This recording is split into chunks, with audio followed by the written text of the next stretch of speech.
Hi students. In previous class we have seen about organizational change, features and factors influencing organizational change. In today's class we are going to see about the change process, resistance to change and overcoming resistance to change. If anyone missed the previous class, you can get the link in the description box once check it. Now we are going to see how the change can be occurred or applied in the organization. Now let's see how a change process can be applied in an organization. Here change when we aim to bring a change in the organization, it is a some complex process. Organizational change does not occur instantaneously. Here we have to bring the change according to the situations and according to the technology. If there is a new technology in the market, we have to adopt that new technology in order to meet the competition. So here change does not occur instantaneously, which means here change occurs through the intention, but instantly we can't bring the change. In the same way, and a major organizational change requires considerable planning. If you want to bring a change into the organization, there must be a planning. Without planning we can't bring a change into the organization. Now let's see how the change will be implemented into the organization. How the change will be applied in the organization. Let's see. In the first step, we have to identify need for change, which means first we have to identify whether there is a need for change or not. Then what is the need? Why we have to bring a change into the organization? Means, for example, in previous day, the accounting has been done in books. While the system has been started for the first time, then the organization wanted to replace the books with systems. So there the need is replacement of books. So by identifying the need, we have to, after identifying the need, we will go for elements to be changed. So in the first step, we will identify the change. Why the change must be applied. Why the change must be incurred in the organization. After identifying the need, the second step is elements to be changed. After identifying need, what elements must be changed in the organization should be identified. Implement that change into the organization. So here while we are replacing books with the system, what are the elements to be changed? There the system must be placed. Where the system must be placed, in that place we have to implement some changes. Like if we are keeping more systems in one place, we have to install AC there. Why? Because in order to control the heat, which will be produced by the system. In the same way, remaining elements what to be changed must be noted. After getting these two steps done, we will go for planning for change, which means how to get the change into the organization. If you are bringing a change for the into the organization, there must be some changes. There will be some changes. How to change those? We have to plan for that change. After planning for the change, we will go for assessing change forces, which means here how we are changing, what we are changing will be assessed. First of all, we will take the assessment of the change forces. After assessing change forces has been completed, we will go for actions for change, which means how to bring the change. What are the actions to be taken in order to implement the change in the organization? Their actions are, first one is unfreezing. First of all, we have to unfreeze some concepts which are to be changed, and then we will change that. For example, up to now we are following a book for keeping for accounts, we are following a bookkeeping. We are replacing it with a system. Then we have to remove the circumstances what we are following till now. When we are doing a soft this will all will be done in a soft paperless procedure. In this paperless procedure, what are the steps we want to follow will be freezed, and the steps what we are following up to now will be unfreezed. After that unfreezing, we will go for changing, which means we will change the things which are to be changed, like keeping new policies, keeping new rules, keeping new regulations, etc. Those new rules and new regulations will be again refreezed. After refreezing, the feedback will be taken, how the change is implemented. This is the process how the change can be implemented in the organization. Now let's see about resistance to change. Here, resistance to change. What is resistance? Let us know what is resistance. Resistance means nowadays we are listening this word very much, resistance power, which means here we will resist. How we can resist, how we can stop stopping the change, why we will resist the change.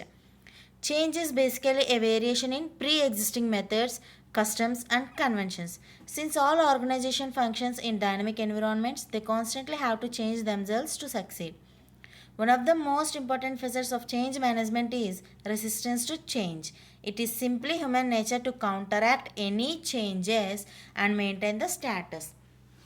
For example, if we wanted to bring a change into the organization, definitely we will face a counteract. That is, facet is to be faced by the change management is resistance to change. Simply it's an human nature to counteract any changes and maintain the status.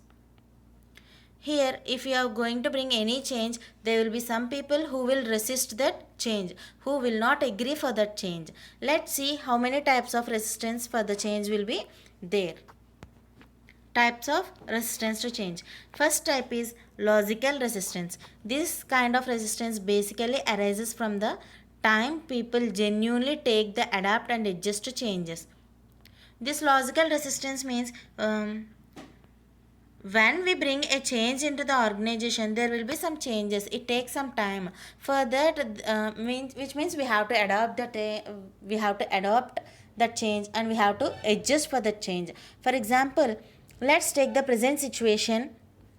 Like in this pandemic situation, the online usage has become more. So, and take the another example, like when computers became common, accountants had to shift from accounting on paper to digital accounting. This takes time to adopt. And the second one is psychological resistance. In psychological resistance, the resistance occurs purely due to mental and psychological factors. Individuals often resist changes for reasons like fear of the unknown, less tolerance to change, dislike towards the management, etc. Here, psychological resistance means mentally and psychologically we resist it. Why? Because without having an idea about the change what to be incurred, and without having and due to the fear also we will resistance. That is psychological resistance. And next one is social resistance. This resistance relates not to individuals but rather to the common values and customs of groups. Here, while we see the psychological resistance, it purely depends to the individual. And while coming to the sociological resistance, it purely not individual resistance but it totally on custom of groups, common values, etc. For example, if a workers union protest against new management policies, all workers face pressure to protest together. Now let's see about overcoming resistance to change. And the first one is education and effective communication. In education and effective communication, when we are bringing a change into the organization, first of all we have to educate our employees about the change what we are implementing in the organization, and we must be aware of what we are introducing into the organization and what change we are implementing in the organization. By communicating the change to the employees, we may overcome the resistance to change. And the second one is facilitating participation and involvement. While we are bringing a change into the organization, we have to involve our employees in implementing that change. Then the employees may be aware of what change we are implementing in the organization and may overcome, and we can overcome the resistance to change. And in the same way, the employees will be aware of what the change is incurred in the organization, and by involving them into the change they will become familiar with that change, and the change will be implemented quickly. And the third one is support and facilitation. Why we use this support and facilitation technique means when the employees are not willing due to adjustment and adaptability of the change, then we will give support and facilitating employees in order to get the change, though it is time consuming, but in some issues it does not give a successful outcome. Next one is agreement and negotiation. This technique is effective when it involves or exchanging something valuable for reducing the resistance towards the change. This is one of the most convenient techniques for avoiding any kind of major resistance. Why this technique is used means to reduce the resistance change if they are not willing for any of the above techniques.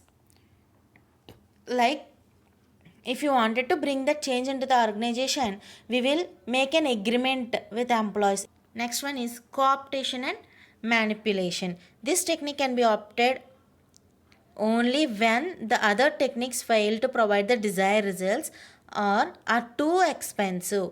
This technique can be relatively inexpensive and quick in terms of results. This technique will be adopted only when other techniques are failed. When the above techniques are failed, then only we will go for co-optation and manipulation. Why? Because this technique will bring a quick results, and this is very inexpensive. There will be no expensive in adopting this technique, but this technique is used when the above techniques were failed, then only we'll go for co-optation and manipulation.